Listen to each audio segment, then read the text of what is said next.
Hello and welcome to the Mindful Coach Podcast. And I'm your host, Brett Hill. I'm a mindful somatic coach and founder of the Mindful Coach Association. I meet a lot of coaches working with the Mindful Coach Association.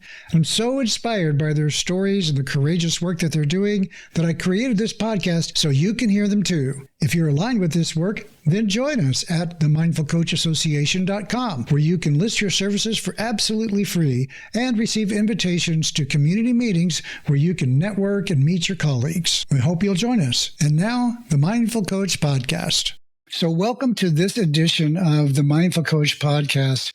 Really excited to welcome to the show Lani Gerszonovicz, who is the founder, course creator, workshop presenter, and mindful coach at A to Z Mindfulness, as well as the author of Mindful Students, Social and Emotional Learning in the Classroom and Beyond, and another writing called ABC Mindful Me. She's a graduate of the Mindful Coach Method Somatic Mindfulness Training and also a member of the Mindful Coach Association. And so welcome to the show, Lani. So great to have you. Thank you, Brett. It's so wonderful to be here with you. Well, thank you so much. I'm inspired by your work. In particular, you've had kind of a full transparency. I know Lani is a bit from the Mindful Coach Method training that we did, and her story and her arc and her inspiration and her amazing connection to heart and a desire to do good in the world. In my mind, you're just a great example of a coach who's trying to do mindful work in the world. But what was it that actually got you started interested in practicing and teaching mindfulness in the first place?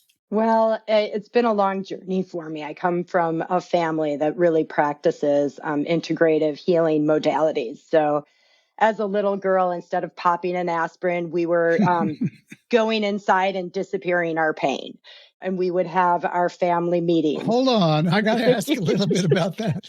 You said you would go inside and disappear your pain. You were coached to do that by your parents? Exactly. So, it's a physiological phenomenon that two things can't occupy the same space at the same time. So if you have a headache and that energy is in the space and you're able to put all of your awareness into that space and you really use your senses to identify the headache. You're going in and you're noticing the color, the size, the shape, how much it weighs, how much water could it hold. Wow. And you stay with it and you just keep noticing as it shifts. And inevitably, if you're very, very present and very able to be in the space and welcoming your headache, it eventually dissipates. But this is something you did as a child. Like your parents were like leading you in this like early on. Is that the way it worked? Yeah.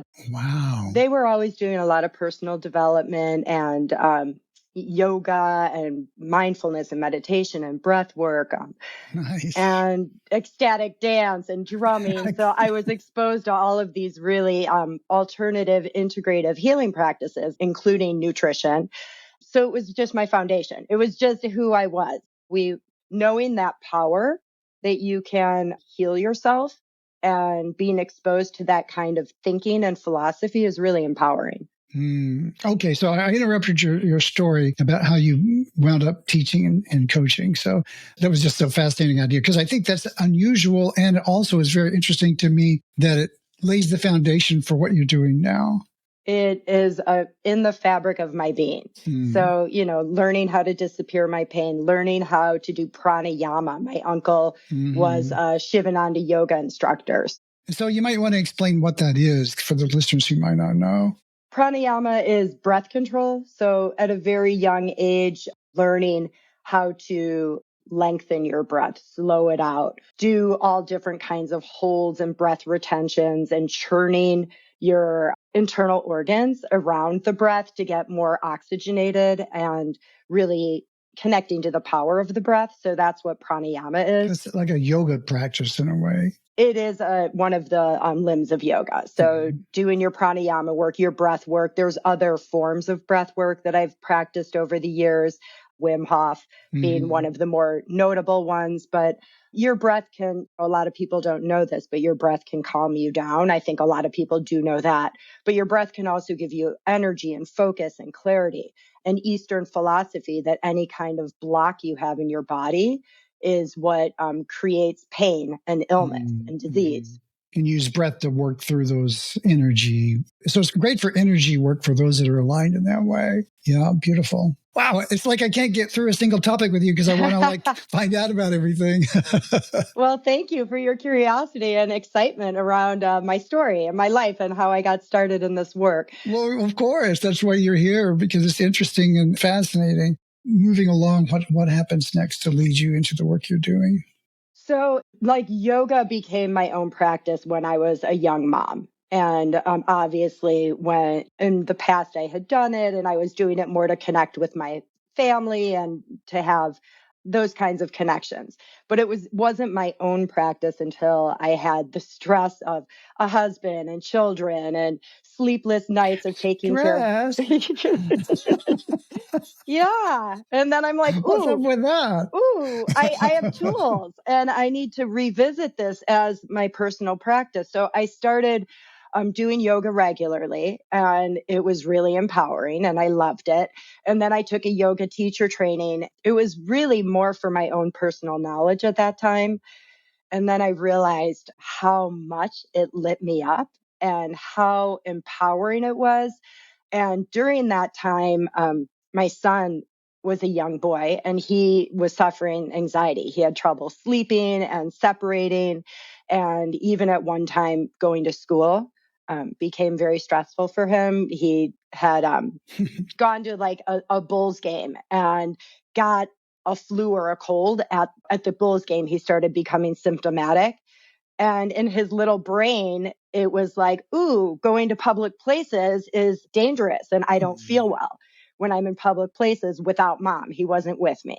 So it took obviously some time for us to figure that out, but it manifested in a way where he didn't want to go to school and he didn't want to go to sleep. And he had a lot of anxiety presenting. And he was just a little boy and I'd lay in bed with him and we would breathe and we would visualize being safe and practicing gratitude. And it was really able to help him over the hurdle of his anxiety. And we also did some other strategies that are really empowering of really embracing your fears and naming them and being able to move through some techniques to discharge and release them. Yeah, that sounds like adult work, right? Yeah, it is adult work. And that's, I guess, what is part of my passion with teaching kids. It's the same concepts and principles and core values, and you're able to do them. I've worked with kids as young as 5 and adults as old as 95. And it's the same practices. It's just really the delivery on how you connect. So how is he now? Anxiety is something that is present in his life, and he has tools to manage it and navigate it. And there's years where it's not very prominent.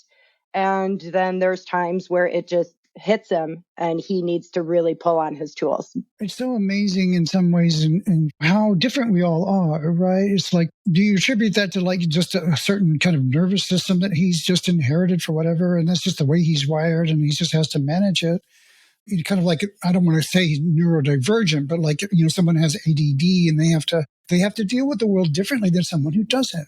And so is that where this lands for you? And that's because he's just the package that he has. And so you're helping him with the skills to manage it. I learned through therapy that people who are more hardwired to be thinkers, if you're really smart and you spend a lot of time thinking about things, it's likely that you can be more prone to experience anxiety. When you're more of a feeler and you embody what's happening in your world, you're less likely to experience anxiety. Interesting. And he's just wired to think. He's very smart and he loves turning things over and exploring things. And that can often create some anxiety.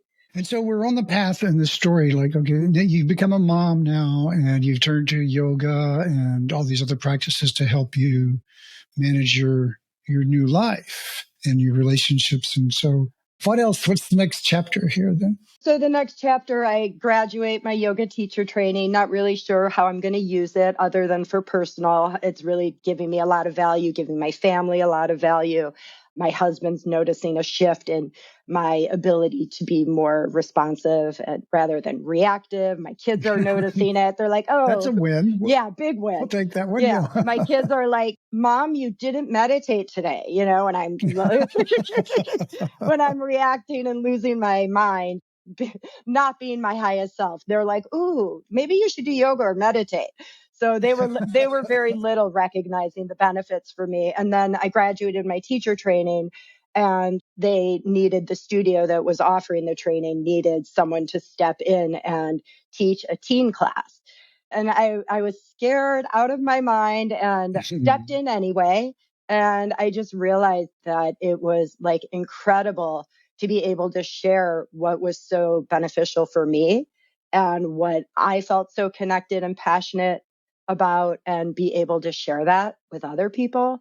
And having like this childlike playfulness, curiosity, and personality that I have was a platform that made, whether you were a teenager, and then I went on to teach adults and little kids and seniors and people of all ages, like I said, but knowing that childlike spirit and curiosity and playfulness really resonates with people no matter how old you are. There's like something inside of us that wants to be awoken. And we really connect through this level of playfulness and like just really being present and exploring.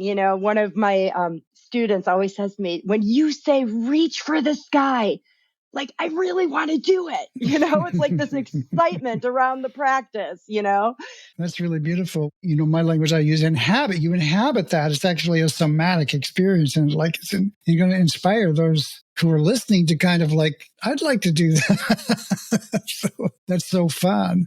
So you started teaching at the yoga center, and then what happened after that? Because you went beyond just that, it seems like. You did some other work as well. Yeah, so just being a lifelong learner, then I wanted to get more into the mindfulness and meditation aspects of it. So I took a course on meditation. And then, in yoga, I don't know that people really realize it, because in the West, we sort of make it more of a practice about body, but it's really a practice of mind, body, spirit. So incorporating those mindful moments into like the beginning and end of my class, and a lot of yoga in my community, the people really resonate with the flowing practice and just slowing that down. So you can still flow, but being really present in what's happening.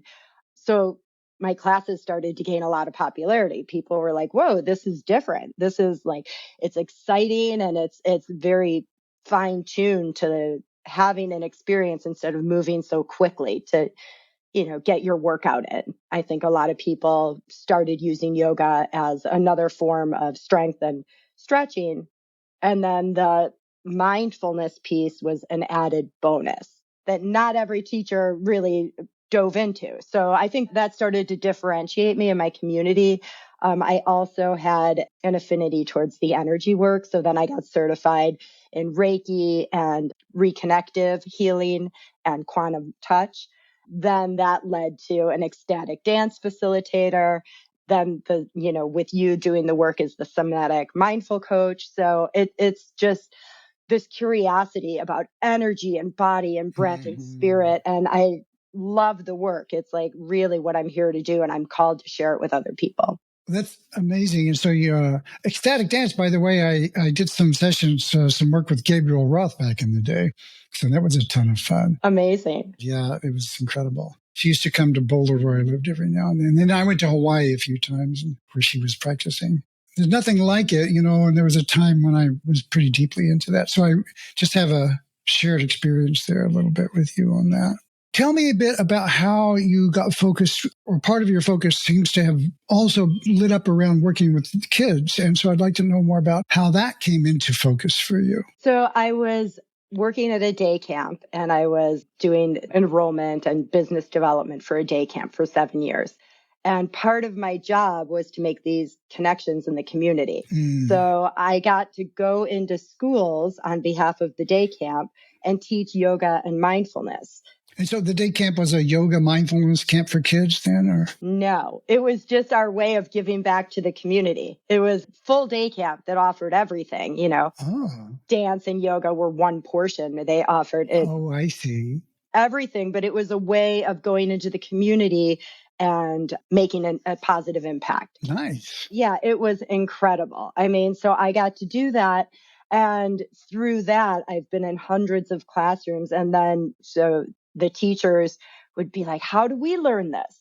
And then I started doing a side gig of doing teacher trainings and professional development and working with kids privately and doing groups with kids. Through the pandemic, there's a platform called OutSchool, and I was leading sessions through OutSchool for kids when they weren't able to be with other kids in classroom settings. And it's just consistently been really powerful and well received, and in person, online, with individuals, with groups, and classroom settings and home settings. So I feel really fortunate that I've been open up to resources that can really bring peace and joy and presence and clarity and make life like a little bit more juicy for whatever experience you're having.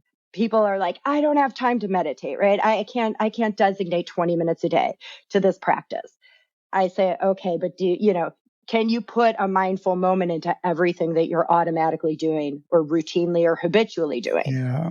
So if you take a mindful moment when you're showering, I mean, that feeling of like hot water on your skin and just being alone, and even the acoustics, if you're like one of these people who sings in the shower, it's a very beautiful experience. And it can be something as simple as having your morning coffee or tea and feeling the warmth and just slowing down enough to sense that experience.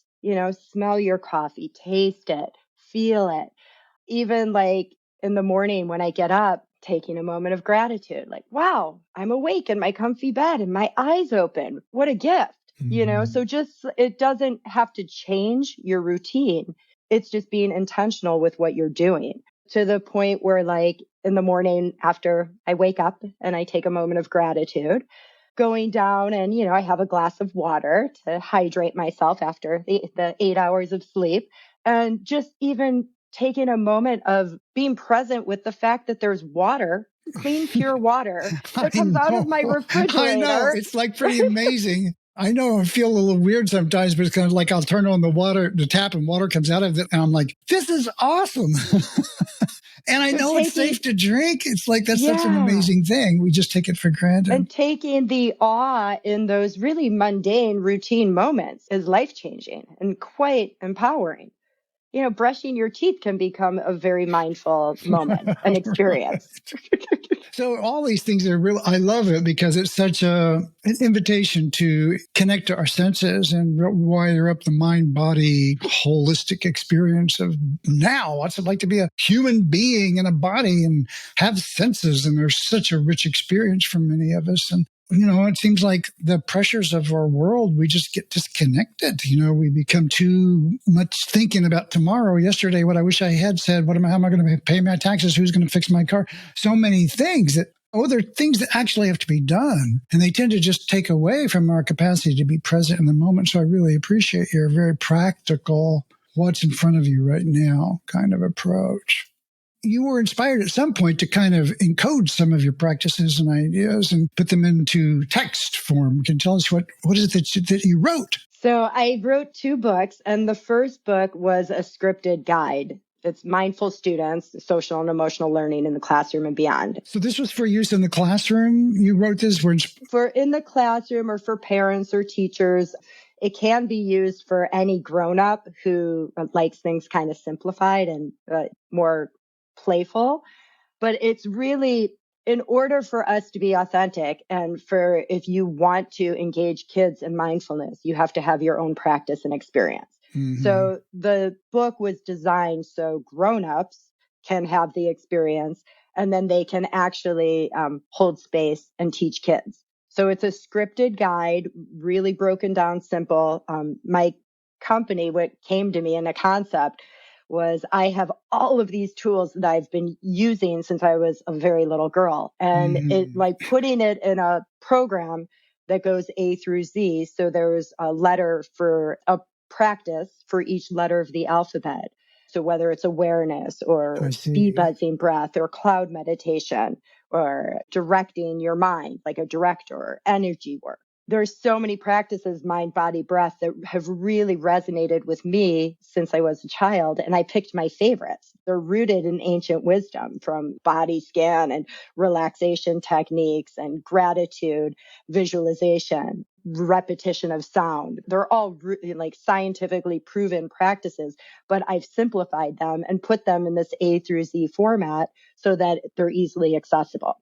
So the first book was really to be a guide, a scripted guide, so that any grown-up could lead themselves through these practices, and then they could have a scripted guide to engage another person. So it's two parts. There's two. Is all that in one book, or are there two? So that's the first book, and then the second book was I finished writing it just a year ago. So last July, I live in Highland Park, Illinois, and there was the mass shooting at the July 4th parade. Yeah.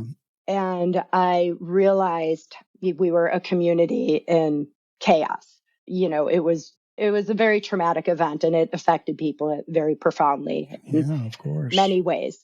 So it became very clear to me that we needed more tools and more ways to engage people of all ages and use these practices so people didn't feel so disconnected coming off of COVID and having the disconnection, and then moving through with whether you were in a community that has experienced gun violence or not. There's not a child on this planet or in this country, I believe, that has not heard of it or been affected by it. Sure. And kids are it's having a tremendous impact. As a nation, we're in a mental health crisis, and there's a lot of literature on how stressed out kids are. In schools, they're showing up less available to learn, and they're feeling very isolated and depressed and anxious, and even at younger and younger ages, suicidal. So we're in a mental health crisis, and it became very clear to me, like, this can happen in my community. It can happen anywhere. And it's really my responsibility to empower as many people as possible. So the second book was a scripted, it's illustrated rhyming. It's sort of like a Dr. Seuss-like book with all of the same A through Z practices to really engage kids. So you can read it, do it with kids so they can like be guided through. And even for kids too young to like have an awareness of their breath and intention, like a 2-year-old. As a parent, I remember the frustration of reading like Humpty Dumpty sat on the wall and he fell over and you couldn't put him back together.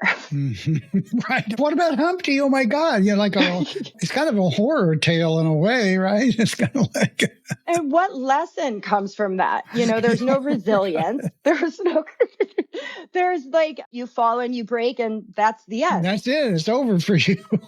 Right. And that's not the lesson that our children, our youth, that any person needs. So the second book was really so you can read this, even if you have kids who aren't able to do breath control, but you're putting positive images in their mind and you're planting these seeds. So when they are old enough, like as young as 5, even 4-year-olds, I don't teach 4-year-olds in groups, but you can do a few of these techniques with 3 and 4-year-olds. I do a lot of the yoga with preschoolers, but the mindfulness techniques, you need a little bit more of that mental capacity. But offering they're like planting the seeds. They all have senses. Like notice what you're looking at right now. Right. Notice what you feel right now. And it begins to like plant seeds so that they have tools to use for their whole life. So as Whitney Houston said, I believe the children are the future. Teach them young and let them lead the way. So you teach, one child and you teach someone to fish, they'll always eat fish. You give someone a fish, they eat one meal. So you're teaching these kids how to care for themselves in a kind, compassionate, way and practice gratitude.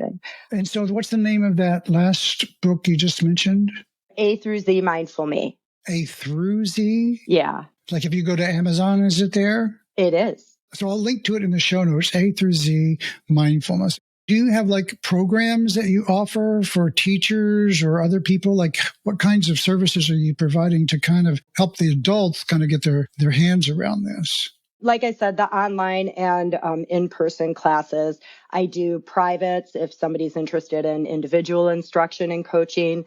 I do group classes for children ages 7 to 12 because the Zoom gets a little challenging for the younger ones. But so online sessions for 7 to 12-year-olds and also adults. So broken down into teachers and parents. And then even there's conscious companies. So executives, entrepreneurs also can benefit from the same practices. No, we haven't talked about that aspect of your world. It's like, okay, conscious companies, that's a pretty big pivot from working with preschoolers and kids.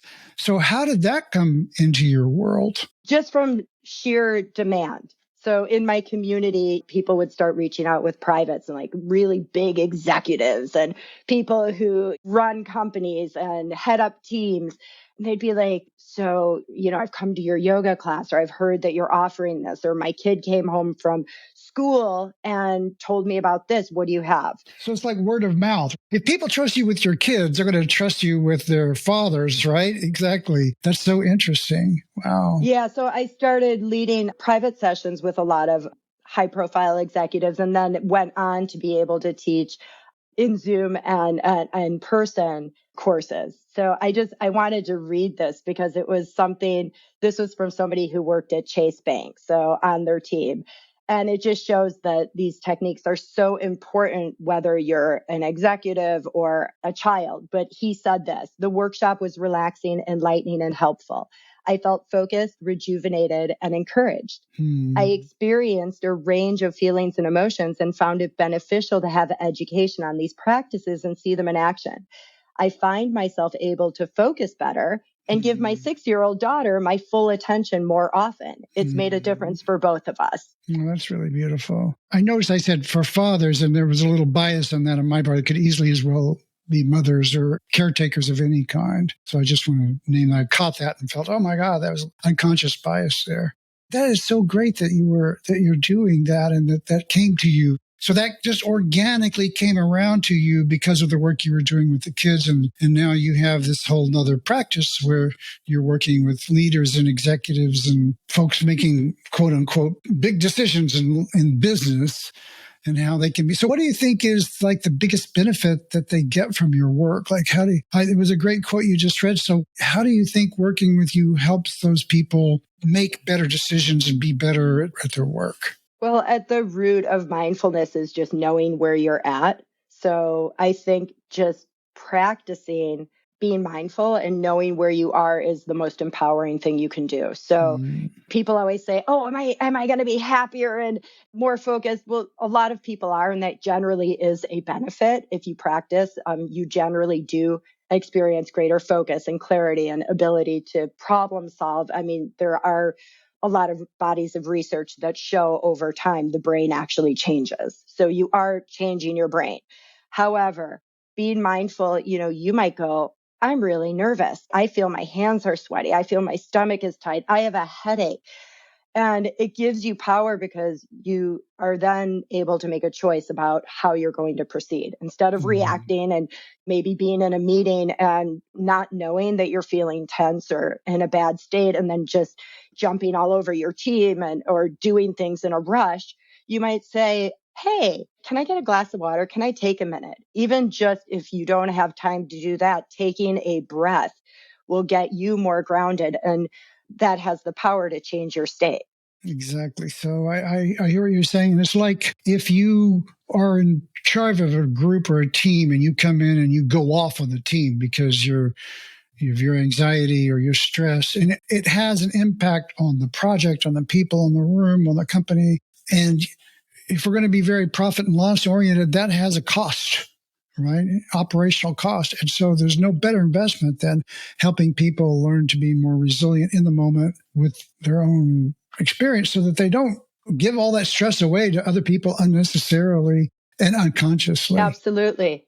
And when you look at, the cost of training and retaining a new staff member. Oh, yeah, astronomical. Then the only thing we're really responsible for is our own mood and attitude. Mm-hmm. So if you show up and you're putting negativity into the space or being very reactive, you're setting the tone for your team and people don't like it. Learning that like giving a little bit of gratitude or appreciation can literally make someone's decision whether they're going to stay or leave that job.